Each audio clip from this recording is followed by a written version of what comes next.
L'article 1183 du Code civil apporte une innovation très importante au droit des nullités qui se trouve passablement dépoussiéré à la faveur de l'ordonnance du 10 février 2016. En effet, l'article 1183 porte la troisième action interrogatoire que l'on trouve dans cette réforme. Action interrogatoire en matière de pacte de préférence, action interrogatoire en matière de représentation, action interrogatoire ici en matière de nullité. Qui dit action interrogatoire dit en vertu de l'article 9 de l'ordonnance du 10 février 2016, application immédiate de ce nouveau dispositif, de cette nouvelle prérogative, même aux contrats conclus sous l'empire du droit ancien.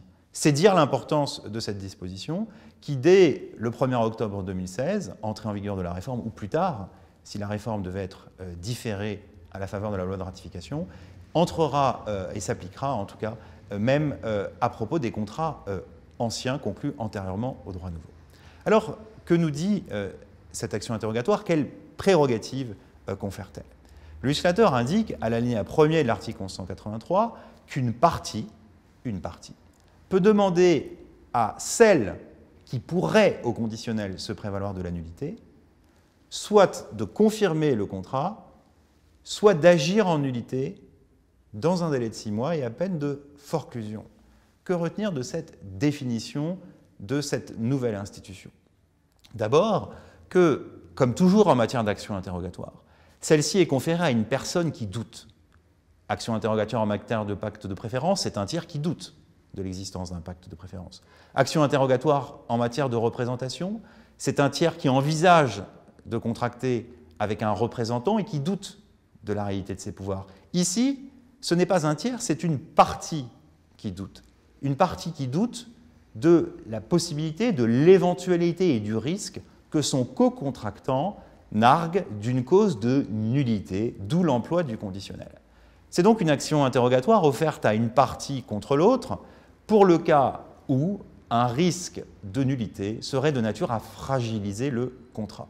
Or, la fragilité et le risque sont évidemment des dangers pour des parties qui recherchent la sécurité juridique et qui est un gage évidemment d'efficacité et d'efficience.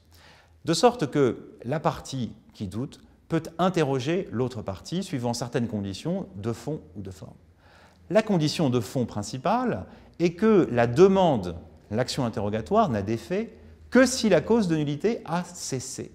Si la cause de nullité est encore en cours, si par exemple le co-contractant a encore le pistolet sur la tempe de son co-contractant, le vice de violence, il ne pourra évidemment pas faire d'une pierre deux coups et le sommer de confirmer le contrat.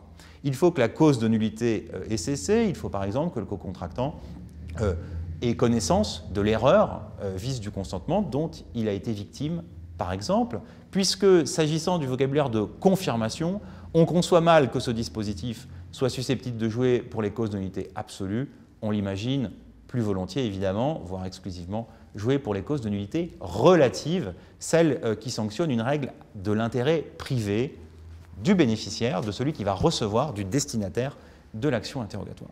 Alors, condition de fond, une demande qui n'a d'effet que si la cause de nullité a cessé. Condition de fond de délai cette fois. Cette action interrogatoire doit mentionner que l'action en nullité doit être exercée dans un délai de 6 mois à peine de forclusion. Et là, on glisse des conditions de fond vers les conditions de forme, puisque le législateur indique que l'écrit, l'interrogation écrite, doit mentionner en termes apparents qu'à défaut d'action en nullité exercée avant l'expiration d'un délai de 6 mois, le contrat sera réputé confirmé.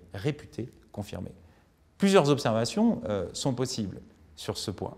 En effet, on le remarque, le législateur utilise ici un vocabulaire paraconsumériste. Il faut que l'écrit porte des mentions apparentes pour informer le destinataire de l'action des conséquences de celle-ci. Pourquoi? Parce que les conséquences, précisément, sont importantes.